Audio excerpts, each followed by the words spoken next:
Today I'm sharing how I took this curb shop console table and turned it into something lovely using just one coat of paint, a scrap piece of wood, and some furniture conditioner. I'm also sharing one of my very favorite tools. Hi, I'm Denise from Salvaged Inspirations. Welcome back to my DIY furniture painting decor channel. Let's get started. I found this console table on my walk with my little Gidgy girl, and I had mixed feelings about picking this one up because it was filthy. The bottom drawers were in terrible shape, yet something told me to go home, hop in my vehicle, and pick this sucker up. Once I had it down in my workspace, I removed all the drawers and gave it a really good once-over. The two bottom drawers were in terrible shape. Holes in the bottom, the wicker was all coming apart, so they were garbage. I put all the drawers to the side, I laid down a drop cloth and started with the cleaning. Using some white lightning, which is a powder that I mix with water into this spray bottle, it's a TSP substitute, I sprayed the entire table and gave it a really good cleaning. And I did this about 3 times. This piece was filthy. It looked like it had been sitting in a barn for a while.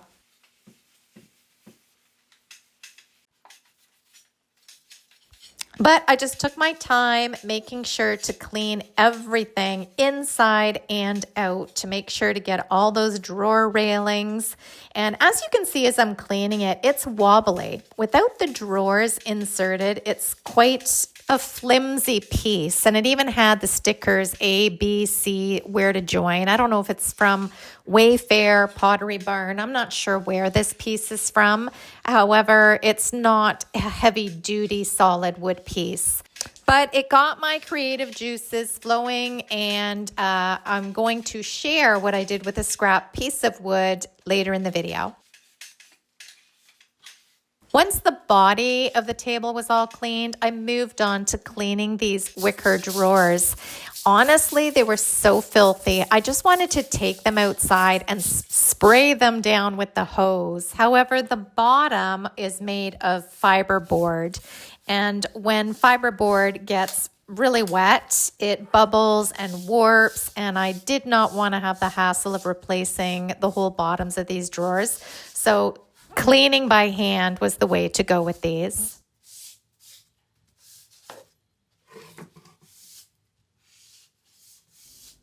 After all the 4 drawers were cleaned really well, I think I must have gone over them 3 or 4 times, I started removing this little slim piece of wood that is the drawer guide on the bottom. So the 2 that I had on the bottom, I removed with a hammer. Then I unscrewed the bottom drawer guide that was in the very center of the piece. I found this scrap piece of wood from another makeover that was a really good size to cut down for a bottom shelf. I've mentioned this on the SI blog and on other videos, but finding curb-shopped pieces or curbside pieces, bringing them home and trying new things on them is all part of my fun. Whether it's a new paint technique, whether it's trying to build a shelf, maybe trying new products or new colors, I always feel it quite freeing when I'm working on a curbside piece because, well, if you muck it up, there's kind of no guilt. They are great pieces to get creative on. So once I had it flipped over, I cleaned up the little drawer guide because the hammer made a little bit of a mess. I removed the pieces of wood and the little trim nails that were holding it in. I measured the length and the width that I needed to cut the board to create a bottom shelf. I added these same measurements to my scrap piece of board. Then, making sure everything was squared up, I drew a line in pencil where it needed to be cut. I clamped down my square ruler as a guide, and I brought out my Bosch 3-inch circular saw. And I have to say, this is one of my favorite tools. I have very tiny hands, Sometimes those larger, and I do have a large circular saw, it intimidates me, I'm not gonna lie. But this little circular saw is so comfortable in my hand and so easy to use, and it works fabulous on smaller projects. This Bosch circular saw is battery operated, so when you buy the tool, it does not come with the battery or the charger. That's sold separately, but it's awesome because you don't have to worry about any cords. But just make sure that it's always charged up nicely before using it. Once I had the length cut down, I wanted to give it a trial run within the space to make sure that it fit really nicely. So I used my mallet to knock it in place, and it was a nice snug fit. And already this table was feeling much more sturdy. To get my cut line for the length of this board, I used the frame underneath this table and used my pencil to draw a straight cutting line. I clamped the top and the bottom of the wood board. I set a guide on my circular saw, and I went ahead and cut everything to size. Again, this saw is so fun and easy to use. If any of you are interested, I will leave the link down below, or if you have any questions, feel free to ask away because I highly recommend. Once the wood board was cut perfectly to size, it was time to assemble the bottom shelf.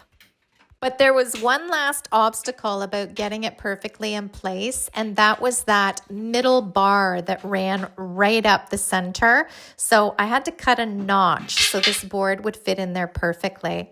And I'll be honest, this part, I did not have the proper tools. I used a multi-tool to cut the two straight lines, and then to actually finish off the little divot, I have a hobby chisel set, so I used a small chisel, but this is not the correct tool to use. The little notch turned out okay, but on the bottom, I did splinter some of the wood. Now, nobody's going to see that, but just if there's any woodworkers out there who can advise me on how to do this notch perfectly, and I'm sure there's an easy way that I don't know about, please leave me a comment down below because I'd love to learn. So once I had this bottom shelf in place, I gave it a really good cleaning because I did not clean the board before I started cutting it. I also removed the old stickers.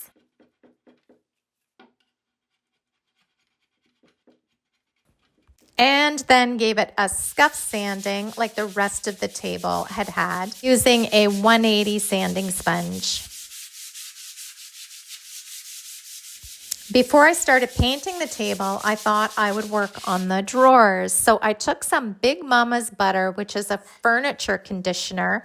It works on wicker, it works on leather, wood grain, painted furniture, and more. And it is super easy to use. I mean, all you do is you take some on a large brush, you rub it into whatever piece you're working on. Here I'm doing, like I said, the wicker. I'm also doing the handles. I don't think they're real leather handles. I think they're faux leather, but we're going to use it on that. I'm doing the drawer slides, like the rails, just everything. Got a nice coat and a nice conditioning with this Big Mama's Butter.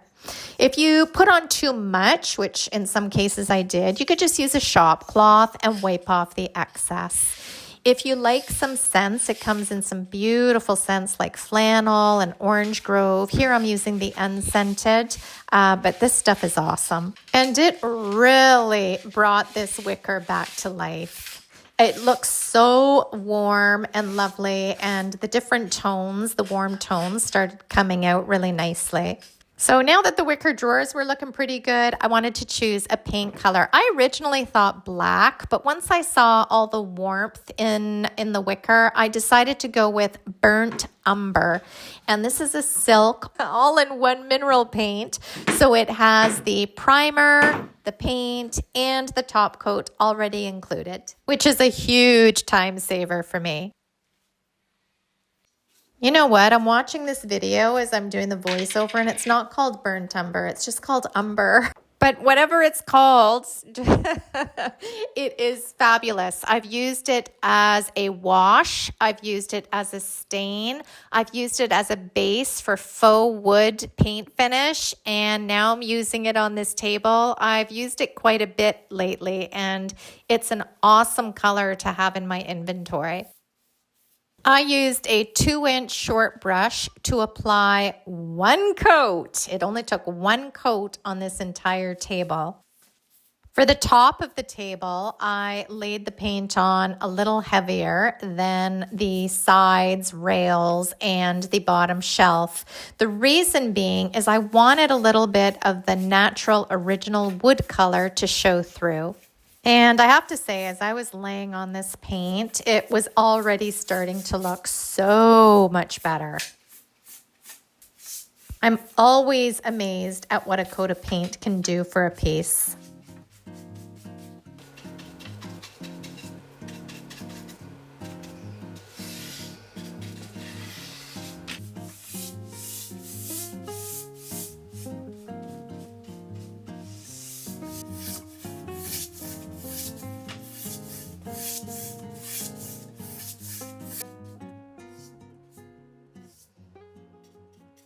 For the final details on this piece, I decided to line the bottom of the 4 drawers with some decoupage paper. And they call this a decoupage paper, but it's actually like a fabric. It really has some texture to it and some weight. I love this dark abstract floral design. So again, I took a cutting mat and my square ruler and I cut 4 sheets to size for the bottom of these wicker drawers. I like using a rotary cutter. I find it works really well, but you could use a box cutter, a pair of scissors, anything will work. I repeated the process 4 times, choosing the parts of the design I wanted to show on the bottom of the drawer. I went ahead and added the liners to the bottom and then put the drawers back in place.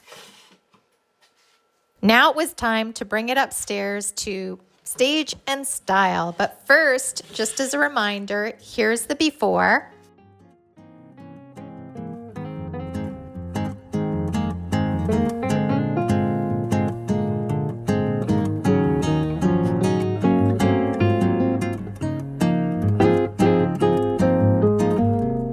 And here's the after. And I have to say, I love the way this piece turned out.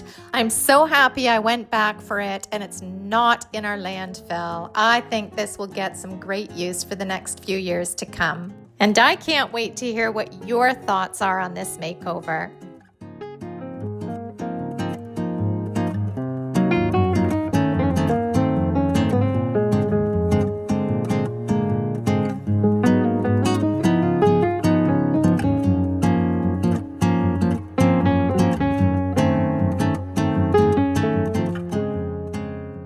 So I hope you enjoyed today's Trash to Treasure makeover. I think it turned out spectacular and I cannot wait to hear what you think in the comments down below. Please like and subscribe here on YouTube. You can also find me over at salvagedinspirations.com, where I have over 600 DIY furniture painting tutorials to help you make your furniture beautiful. You can also sign up for our free email list. It's free to do and you get everything current sent right to your inbox. Until next project, I hope you have a fabulous week. Bye guys.